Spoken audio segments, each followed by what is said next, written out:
말씀 우리 함께 봅니다. 마태복음 12장 31절에서 37절.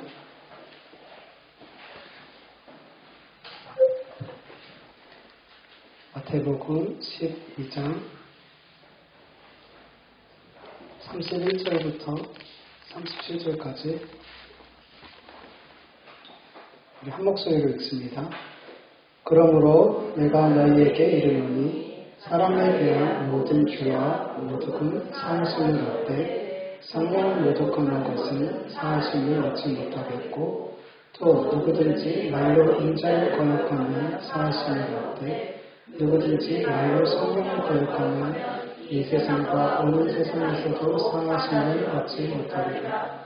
나무도 좋고 열매도 좋다 하든지 나무도 좋고 열매도 좋다 하든지 알아. 그 열매로 너희를 알리라. 독사의 자식들아 너희가 악하니 어떻게 선한 말을 할 수 있느냐. 이는 마음에 가까운 것을 이루고 말하느라. 선한 사람은 그 산에서 선한 것을 열고 악한 사람은 그 산에서 악한 것을 열느니라. 내가 너희에게 이르노니 사람이 무슨 무익한 말을 하든지 슬픈 말을 이에 대하여 신문을 받으리니 내 말로 의롭다함을 받고 내 말로 정죄함을 받으리라. 아멘. 오늘 본문 31절에서 32절까지 보면 참 어려운 말씀이 나와요. 성령 회방죄가 나와요. 여러분, 성령 회방죄가 뭐예요? 성령 회방죄 어떻게 들어오시고 배워오셨어요? 예전에는 대표적인 성령 회방죄가 뭐였어요? 목사님 말에 반대하는 거. 그걸 예전에는 목사님들이 마치 무기처럼 이렇게 사용했어요. 여러분, 제가 이곳에서 내려가서 어떤 말을 할 때 그것에 이렇게 따르지 않는다고, 그걸 성령 회방죄로 제가 만약에 말을 하면 저를 당장 내치세요. 목사라도 보지 마세요, 여러분. 성령 회방죄는 그런 게 절대 아니거든요, 여러분. 분명한 것은 성령 회방죄는 아주 무서운 죄라는 거예요. 32절 말씀처럼 이 세상과 오는 세상에서도 사함을 받지 못한대요. 네. 즉 하나님께서 반드시 지옥의 심판을 하시겠다라는 거예요. 이 성령 회방죄는. 이 성령 회방죄는 구약에서도 있었어요. 그러니까 성령 회방죄라는 말은 없지만 하나님을 회방하는 죄, 하나님이 사하시지 않는 죄들이 있었단 말이에요. 그래서 구약의 말씀을 먼저 보고 나면 이 성령 회방죄가 더 쉽게 이해가 될 거예요. 여러분, 구약시대 때는 하나님의 살아계심과 역사하심을 보고 듣고 경험했음에도 불구하고 하나님을 모욕하고 거역하고 시험하는 그런 죄가 있었어요. 그렇게 사는 사람들이 있었어요. 하나님을 경험하고 하나님의 살아계심과 역사하심을 뻔히 보았음에도 불구하고, 그리고 어떤 사람들은 하나님께 드리는 제사를 멸시했어요. 이런 사람들을 하나님께서는 사하지 않았어요. 이런 사람들의 죄를 용서하지 않으셨어요. 여러분, 출애굽한 이스라엘 백성들 가운데 20세 이상의 성인들은 다 광야에서 죽었어요. 그렇죠? 이 세상에서 그 세대만큼 하나님의 역사하심과 살아계심과 그리고 하나님의 음성까지도 직접 들은 세대였어요. 이런 세대가 어디 있어요?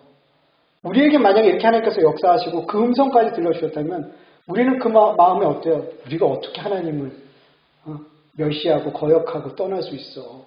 이런 생각이 들겠죠. 근데 그들은 계속해서 하나님을 의심했고 불평했고 시험했고 더 나아가서 광야에서 우상까지 섬겼어요. 날마다 하나님의 살아계심이 증거되고 있는데 날마다 그들은 하나님이 준 만나와 메추라기를 먹고 구름 기둥과 불 기둥으로 인해 그 광야를 문제없이 살아가고 있음에도 불구하고 다 하나님의 은혜로 살아가고 있으면서도 불구하고 어떻게 그 가운데서 우상을 섬길 수 있냔 말이에요. 근데 그들 우상을 섬겼다니까요. 하나님 됨을 날마다 경험하면서도 불구하고 하나님을 계속 시험하고 의심하고 원망의 말을 하고 우상까지 섬겼어요. 여러분, 이 그들 마음에 여러분 무엇이 없기 때문이에요? 믿음이 없었어요, 여러분. 하나님의 살아계심과 하나님의 하나님 되심을 믿는다면 어떻게 하나님의 그 은혜로 날마다 살아가고 있는데 하나님을 안 믿을, 의심하고 시험하고 멸시하고 불순종할 수 있는 말이죠. 여러분, 이게 성령 회방죄예요. 이게 하나님을 회방하는 죄예요. 용서 못 받는 거예요. 여러분, 히브리서 3장 18절에서 12절까지 제가 읽어드릴게요. 너희 조상들이 광야에서 시험받던 날에 반역한 것과 같이 너희 마음을 완고하게 하지 말아라. 거기에서 그들은 나를 시험하여 보았고 40년 동안이나 내가 하는 일을 보았다. 그러므로 나는 이 세대에게 분노해서 말하였다. 그들은 언제나 마음이 미혹되어서 내 길을 알지 못하였다. 내가 진노하여 맹세한 대로 그들은 결코 내 안식에 들어오지 못할 것이다. 형제 자매 여러분, 여러분 가운데 믿지 않는 악한 마음을 품고서 살아계신 하나님을 떠나는 사람이 없도록 여러분 조심하십시오. 여러분, 성경은 경고해요. 하나님을 믿지 않는 악한 마음을 품고 살지 말도록 여러분 경고한단 말이에요. 왜요? 광야의 백성들이 하나님을 믿지 않는 악한 마음을 품고 살았더라는 거예요. 그러니까 그런 삶을 살더라는 거예요. 그래서 하나님께서 뭐라 그러세요? 그들은 어디에 못 들어가요? 안식에 못 들어간다. 안식에 못 들어간다. 그들은 진짜로 안식에 못 들어갔어요. 못 들어갔어요. 여러분, 사무엘상 2장을 보면 사사시대에 대제사장 엘리의 아들들이 어떠한 죄를 졌는지 이제 기록하고 있어요. 대제사장 엘리의 아들들은 하나님께 제물을 드리잖아요.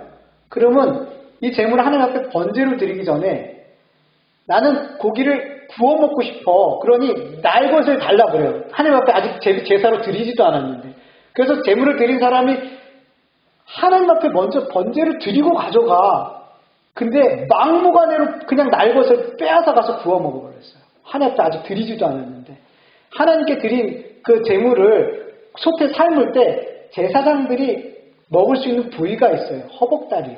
근데 아무거나 그냥 갈고리를 건져가지고 그냥 걸리는 대로 가져가서 먹어버렸어요. 그뿐만 아니에요. 회막에서 수종 들고 있는, 하나님을 섬기고 하나님의 일을 섬기는 사람들을 수종 들고 있는 이 여인들과 동침을 계속했어요. 이런 악한 일들을 그의 아버지 엘리가 듣고 그들에게 말해요.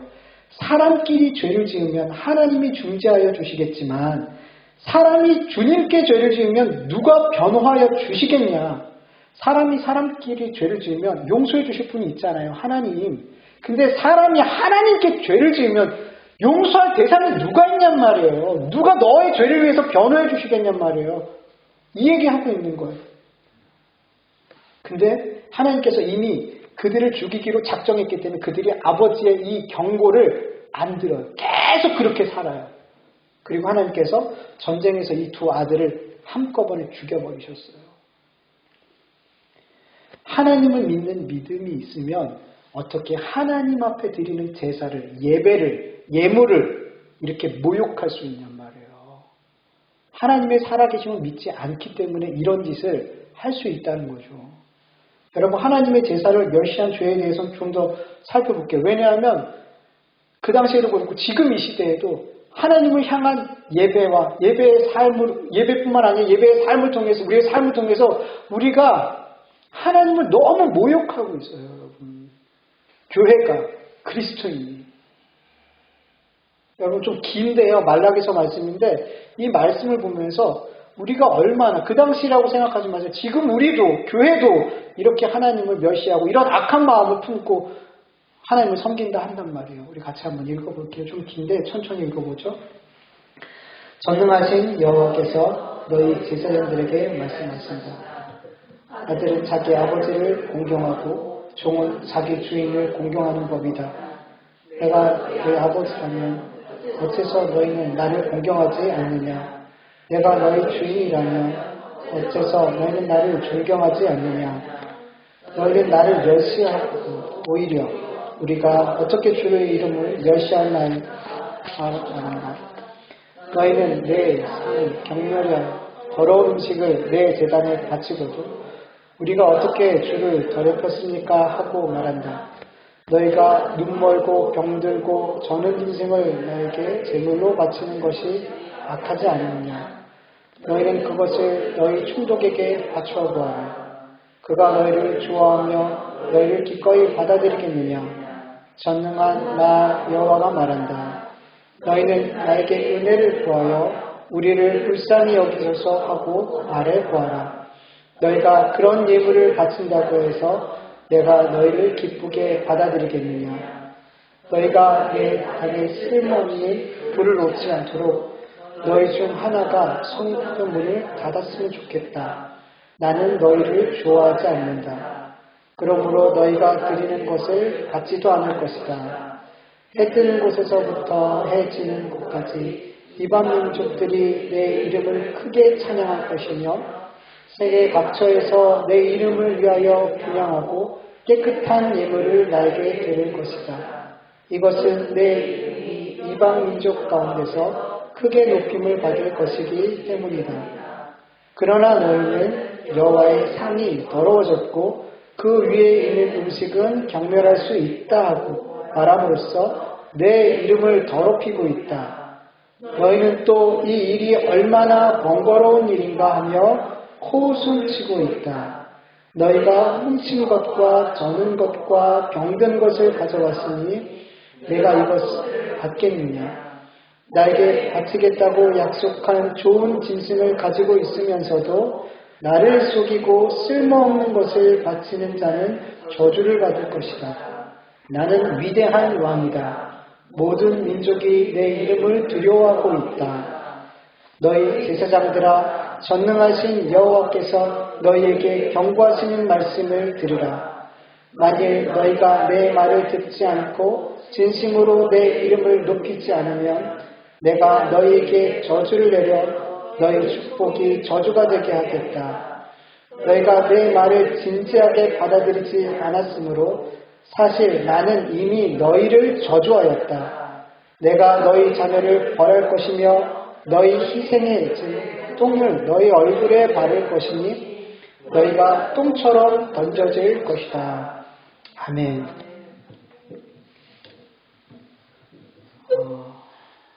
여러분, 말라기 구약의 마지막 선지자가 얘기했어요. 제사장들이 하나님의 제사를 참 번거롭다.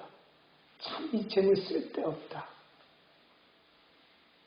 이 예배 드리는 것을 번거롭고 쓸데없이 여기고 하나님 앞에 내가 언제 그랬어요?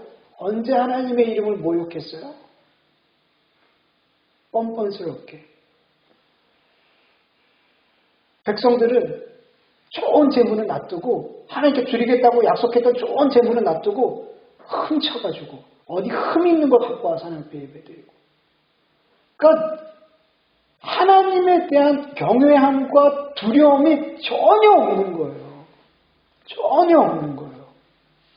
여러분, 그 마음에 정말 하나님이 살아계시는 분이라고, 하나님이 정말 생사화복을 주관하는 하나님이라는 그런 믿음이 그 속에 있겠냔 말이에요. 없어요, 여러분. 여러분, 총독에게, 나보다 훨씬 높은 상사에게 선물할 때 가치 없고 쓰레기 같은 선물 줄 수 있냔 말이야. 두려워서 못 주죠. 무서워서 어떻게 줘요. 잘리면 어떡해요. 그 사람이 나를 어떻게 생각하겠어요. 나보다 높은 사람한테 어떤 걸 선물을 해도 좋은 것을 주려고 하는데 하물며 하나님 앞에 드리는 예물을 그렇게 가치 없고 쓰레기 같은 것을, 흠 있는 것을 바친다는 건 하나님을 안 믿는 거예요. 하나님이 존재하지 않는다고 생각하는 거예요. 그냥 종교 생활을 하는 거예요. 하나님께서는 그런 자들에게 희생제물의 똥을 버리잖아요. 그 똥처럼 그 똥을 발라서 버려버릴 거야. 심판하겠다는 거예요. 여러분께 구약시대에 하나님이 하나님 되심을 보고 듣고 경험하면서도 하나님을 의심하고 시험하고 배반하는 자, 그리고 하나님께 드리는 제사를 멸시함으로 하나님을 모욕하는 자, 여러분 이 마음에 여러분, 하나님이 없다는 거예요. 믿음이 없다는 거예요. 믿음의 행위는 있을 줄 모르겠지만, 말로는 하나님을 믿는다고 말하고 있는지 모르겠지만, 그 마음에 진짜 하나님을 믿는 믿음이 있어요, 없어요?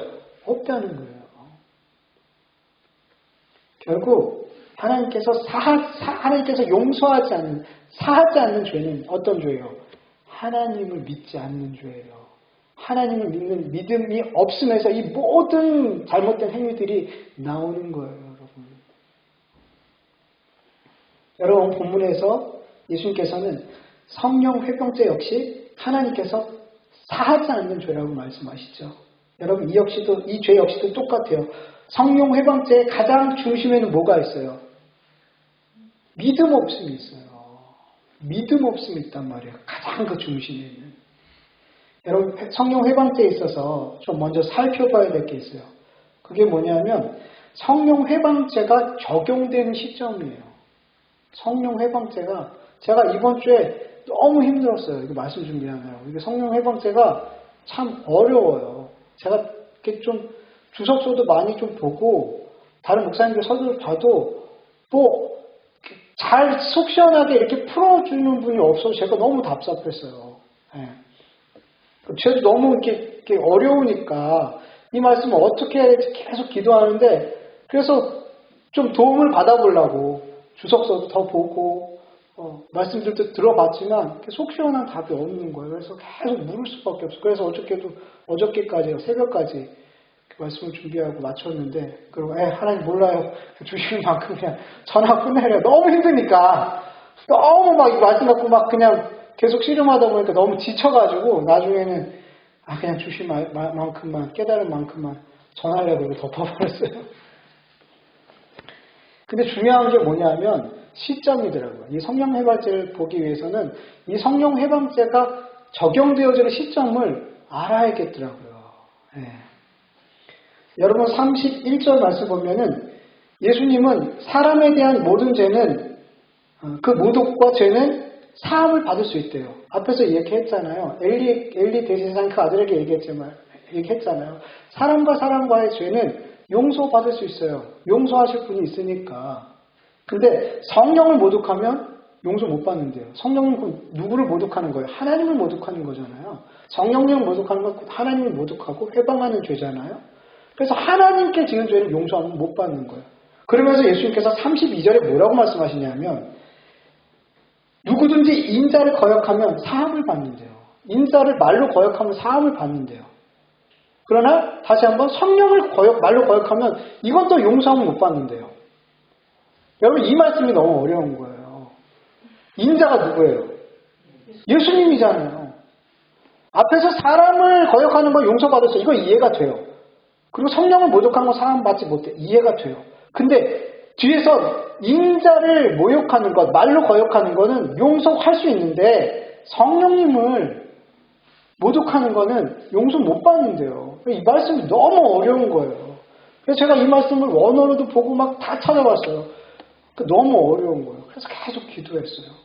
근데 하나님께서 아무튼 저에게 주신 말씀이 시점이라는 거였어요. 여러분 예수님께서 십자가에 죽으실 때까지 예수님을 모독하고 거역하고 대적하고 배신하고 또 십자가에 못 박는 죄 여러분 용서받을 수 있어요 없어요? 예수님을 거역하고 모욕하고 대적하고 십자가에 못 박아 죽였어요. 여러분 이 죄 용서받을 수 있어요 못 받아요? 받을 수 있어요. 받을 수 있어요.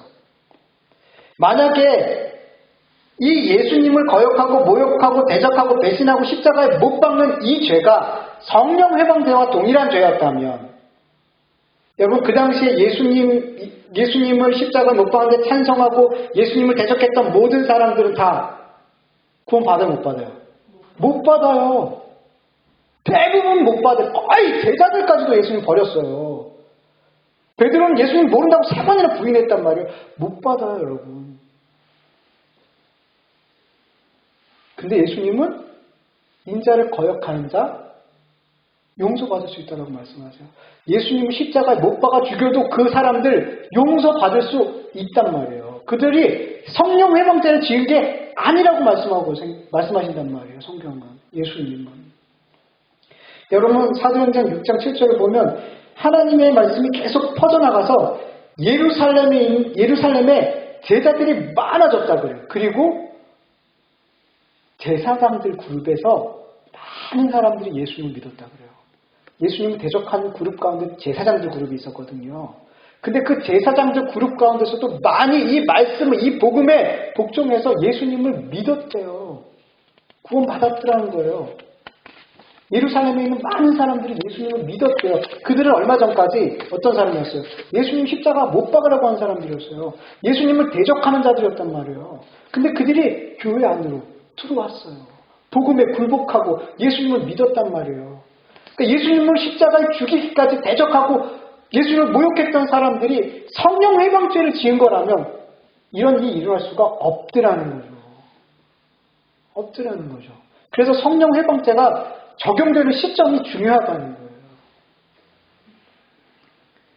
여러분 분명 예수님 안에 성령님이 계셨어요? 안 계셨어요? 계셨죠. 예수님께서 행하시는 모든 사역은 성령의 사역이었어요. 성령님만 계셨나요? 아니죠. 하나님 아버지도 계셨어요. 요한복음 10장 37절 38절 보면 만일 내가 내 아버지의 일을 행하지 아니하거든 나를 믿지 말려니와 내가 행하거든 나를 믿지 아니할지라도 그 일을 믿으라. 그러면 너희가 아버지께서 내 안에 계시고 내가 아버지 안에 있음을 깨달아 알리라 하시니.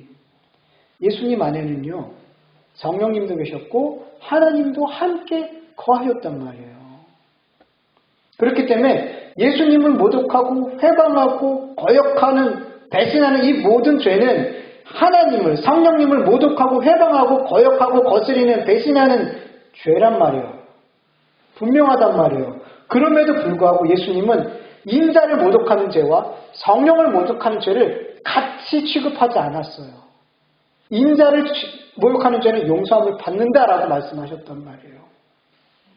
우리가 볼 땐 똑같은 죄 같은데 왜 예수님이 이렇게 말씀하셨냐는 거예요. 여러분 그것은 예수님의 제자들이나 그리고 무리들이나 예수님을 대적하는 모든 사람들은 다 예수님을 육신으로밖에 안 보였어요. 육신을 입고 온 육신의 예수밖에 볼 수 없었어요. 예수님 안에 하나님이 계시고 성령님이 계심을 못 보더라는 거예요. 그냥 육신으로 오신 예수님만 보이더라는 거예요. 하나님이신 예수님이 아니라 그냥 예수, 요셉의 아들 예수로만 보였더라는 거예요. 누구까지? 제자들까지. 모든 사람이. 그래서 그들이 행한 모든 죄는 다 하나님이 아닌 누구에게 죄를 짓는 거예요? 사람에게 짓는 죄가 돼버리더라는 거예요. 그런데 여러분 우리가 언제 예수님 안에 하나님이 계시고 성령님이 계셨고 그리고 예수님이 하나님의 독생자요 그리스도 되심을 언제 믿게 되었어요? 예수님께서 십자가에 죽으시고 부활하시고 하나님의 영이시요 예수의 영이신 성령님께서 우리에게 임하게 되셨을 때 모든 것을 알게 됐어요. 성령님이 임하시기 전까지는 모든 사람이 예수님을 볼 때 사람으로밖에 보이지 않았더라는 거예요. 여러분 이해가 되세요? 여러분 예수님께서 수많은 귀신들을 고치시고 귀신을 쫓아내고 병을 고쳐냈을 때 그 기적에 담고 있는 의미에 대해서 사실 한 번도 얘기하지 않으셨어요.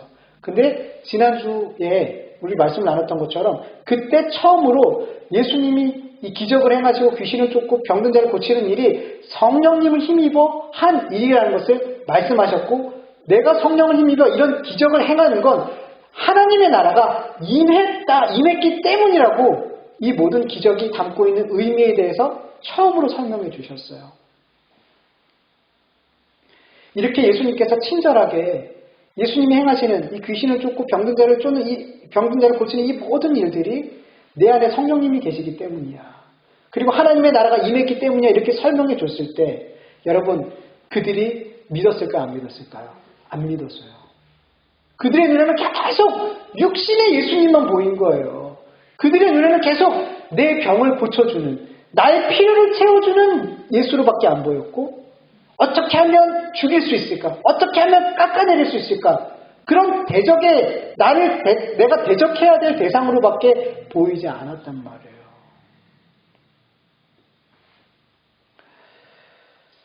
여러분, 죄인된 인간은 하나님의 말씀을 들어도 예수님께서 행하신 일들을 보면서도 예수님이 그리스도 되심을, 예수님 안에 하나님과 그리고 예수님이 계심을 볼 수 없었고, 그 일이 담고 있는, 그 행하신 일들이 담고 있는 그 말씀하시는 진의를 알지 못하더라는 거예요.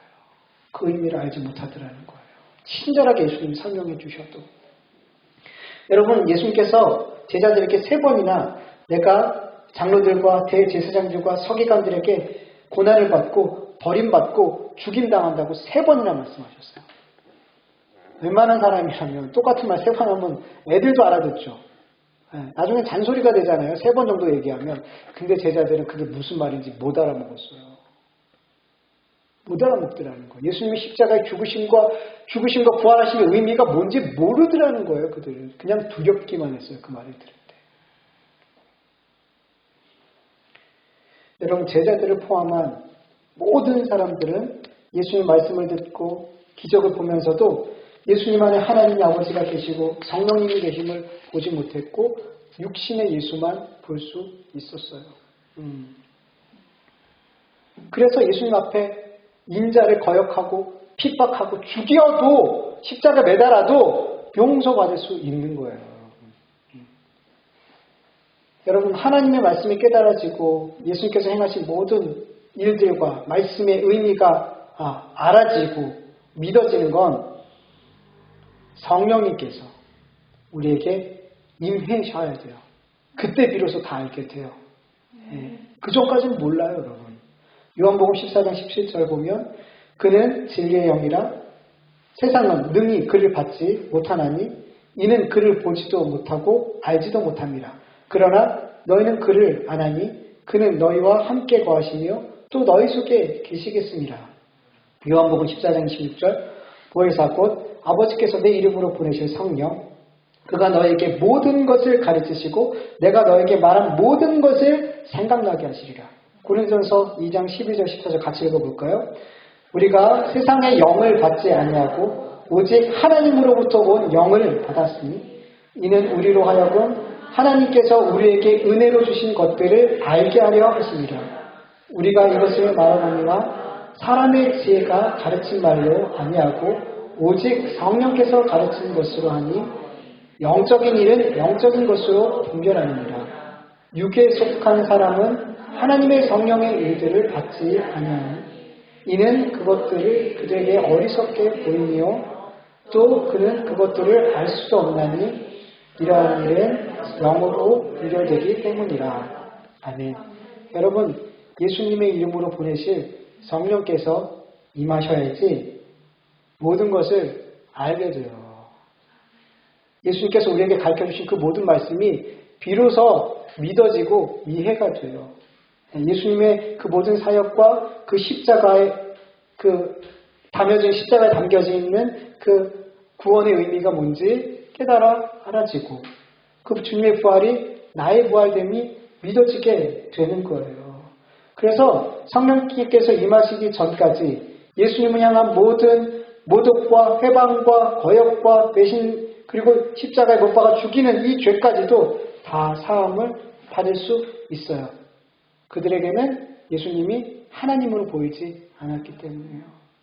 그러나 예수님께서 부활 승천하시고 성령님께서 임하시게 됐을 때 성령님을 통해서 우리에게 임하게 됐을 때 그때부터 완전히 달라져요.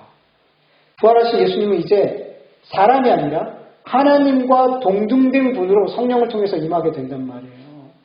그래서 성령을 통해서 하나님 된 예수님이 임하시게 될 때 그 예수님을 모욕하고 거절하고 회방하고 믿지 않는 죄는 이제 용서 못 받는 거예요. 사람 예수님이 아니라 하나님이신 예수님을 거절하고 믿지 않는 죄를 짓는 거기 때문에 이게 정말로 성령 회방죄가 되는 거예요. 그래서 성령 회방죄가 적용되는 시점은 예수님이 십자가 못 박히시고 죽으시고 성령으로 말미암아 우리에게 임하셨을 때, 하나님으로 임하게 됐을 때, 그때부터 예수님을 믿지 않는 죄는 성령 회방죄가 되고 예수님을 모독하고 거역하는 모든 것은 구원받지 못하는 하나님께서 용서하지 않는 죄가 되는 거예요. 짧은 말씀인데 제가 이 말씀이 해결이 안 돼서 3일 동안 고생을 했어요. 이 말씀 이해가 잘 되셨으면 좋겠어요. 앞에 말씀드렸던 것 같이 하나님 앞에서 사함받지 못하는 죄는 구약에서도 그렇고 신약시대에도 그렇고 어떤 문제예요? 믿음의 문제예요. 믿음의 문제예요. 여러분 우리가 하나님께 용서받지 못하는 건 하나밖에 없어요. 하나님을 안 믿는 거예요. 뭐 다른 여러 가지 회방죄를 막 갖다 붙이잖아요. 다 틀렸어요, 여러분. 우리가 유일하게 하나님 나라, 하나님 앞에 심판받는 이유는 예수 그리스도를 구주로 믿지 않는 죄예요. 그거 말고는 용서받지 못할 죄가 없어요, 여러분. 예수님을 믿지 않는 죄가 하나님을 믿지 않는 죄예요. 그게 성령 회방죄예요, 여러분. 다른 걸 막 갖다 붙이는 건 다 사람이 만든 거라고 보시면 돼요. 다른 이유로 여러분 우리가 하나님 앞에 구원 못 받을 이유가 있어요? 예수를 믿고 있는데, 예수를 믿는데 다른 죄로 인해서 우리가 구원 못 받나요? 아니요. 다 용서받아요. 예수 그리스도의 십자가 안에서 우리는 다 용서받아요. 근데 다른 죄를 갖다 붙이면서 성령 회방죄라고 구원 못 받는 죄라고 말하는 건 그건 이단이고 완전 잘못된 가르침이에요.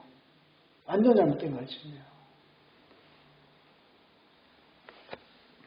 그런데 여러분 이 성령 회방죄가 구원받지 못하는, 용서받지 못하는 죄는 이 믿음의 문제라는 걸 알았는데 여러분 우리가 잘 아는 것처럼 이 믿음이 우리가 노력해서 어떤 내가 의지를 세워서 믿음을 선택해서 우리가 소유하게 되는 것이 아니라는 거예요.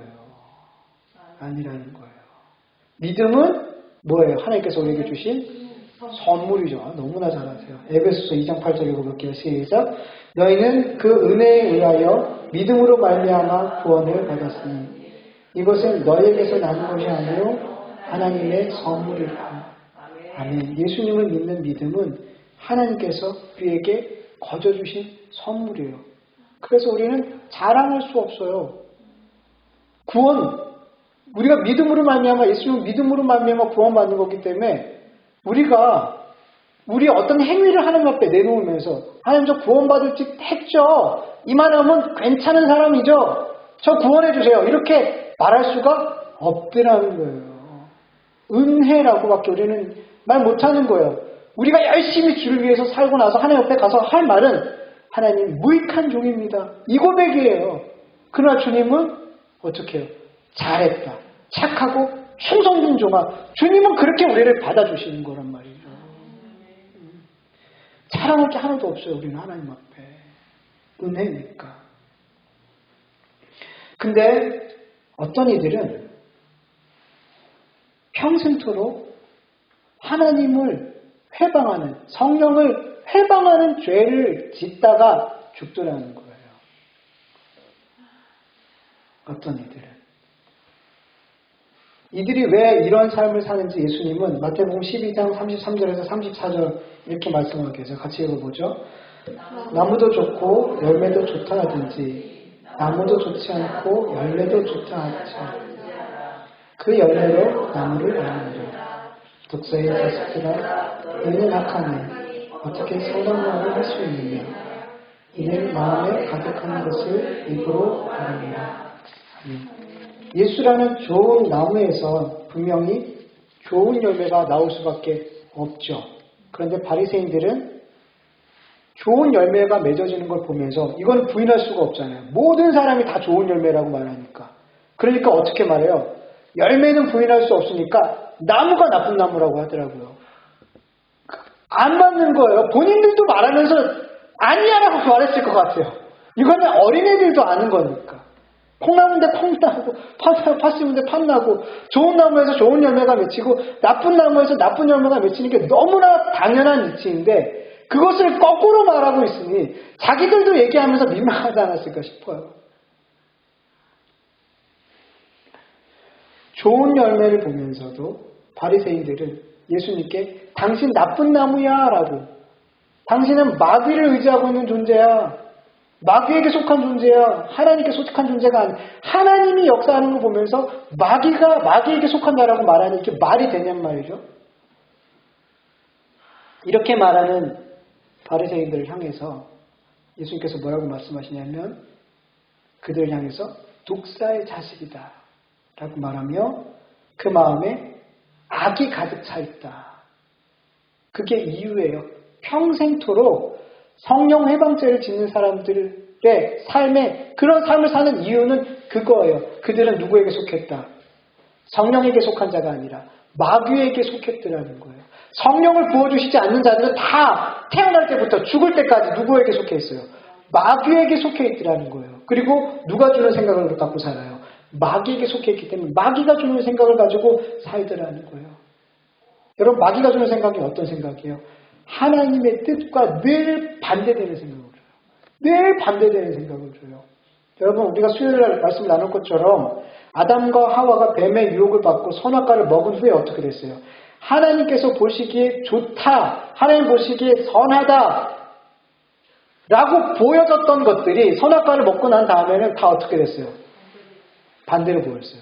부끄러운 것, 수치스러운 것, 실망스러운 것. 그러니까 선악과를 먹은 죄인은, 마귀에게 속한 죄인은 하나님이 보시는 것과 정반대로 보게 되고, 하나님이 선이다 그러면 그걸 악이라고 여기고, 선을 행하라 그러면 악을 행하는 존재가 됐더라는 거예요. 완전 반대가 됐단 말이에요. 그래서 선한 것을 선한 것으로 보지 못하고 좋은 것을 좋은 것으로 보지 못해요. 믿을 수 없게 돼요. 그래서 예수님이라는 선한 나무를 보고 선한 나무라 말하지 못하고 나쁜 나무라고 말하더라는 거예요. 그런 마음으로 평생을 살다가 그런 마음으로 평생을 사는 삶은 어떤 삶을 사는 거예요? 성령을 회방하는 삶을 사는 거예요. 그러다 어떻게 돼요? 36절 말씀처럼 하나님의 심판의 때에 자기가 평생토록 했던 그 무익한 말, 그들이 평생토록 했던 그 말들이 다 무익한 말, 쓸모없는 말이에요. 그리고 더 나아가서 그 삶 자체가 뭐예요? 쓸모없는 삶이라는 거예요. 이것을 하나님 앞에 신문받는데요. 그러니까 해명해야 된대요. 내가 어떤 무익한 말을 했는지, 어떤 무익한 삶을 살았는지 하나님 앞에 다 해명해야 된대요. 그 해명하는 동안 뭐가 드러나요? 내가 죄인임이 드러나는 거예요. 내가 성령을 회방한 삶을, 하나님을 회방한 삶을 살았다는 것이 다 드러나게 돼요.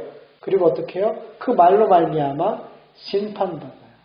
정죄를 당해요. 하나님 앞에. 여러분, 우리도 다 사실은 아담의 후손이잖아요. 이 땅에 태어났을 때 우리는 하나님의 자녀로 태어났어요? 독사의 자식으로 태어났어요? 여러분, 독사의 자식으로 태어났어요. 우리도 다. 죄인으로 태어났단 말이에요. 그런데 여러분, 우리에게 하나님께서 성령을 주셨어요. 예수 그리스도를 나의 구주로 믿는 믿음을 주셨어요. 이 성경을 하나님의 말씀으로 볼 수 있도록, 영의 눈을 들어서 볼 수 있도록, 육으로 보지 않고 영으로 볼 수 있도록 우리의 눈을 열어주셨어요. 성령을 회방하는 삶이 아니라 하나님께 영광을 돌리는 삶을 살게 됐고, 이제는 내가 보기 좋은, 세상이 보기 좋은 것이 아니라 하나님께서 보시기 좋은 것을 나도 보기 좋게 여기고, 하나님이 옳다 하는 것을 나도 옳다 여기는 삶을 살게 됐어요. 여러분, 이 은혜를 받은 자들, 내가 이 은혜를 지금 받고 살아가고 있다고 생각하고 믿는 자들은 우리의 삶의 여러 가지 상황 때문이 아니라 나에게 성령을 주시고 예수 그리스도를 믿게 하신 그 하나님으로 인해 그것만으로도 매일매일 감사한 삶을 살아야 될 줄 믿습니다. 여러분, 이거는 제일 우리가 찬송해야 될 제목이에요. 제일 감사해야 될 제목이에요. 이거 놓치면 여러분, 이게 감사가 안 되면 여러분 심각한 거예요. 이 감사를 놓치고 살면 우리는 영적으로 심한 타격을 입게 돼요. 마귀에게 금방 넘어가요. 마귀의 공격에 금방 팍팍 쓰러지게 돼요. 이 은혜 놓치고 살아가요. 여러분, 이 은혜 놓치지 않길 간절히 원합니다.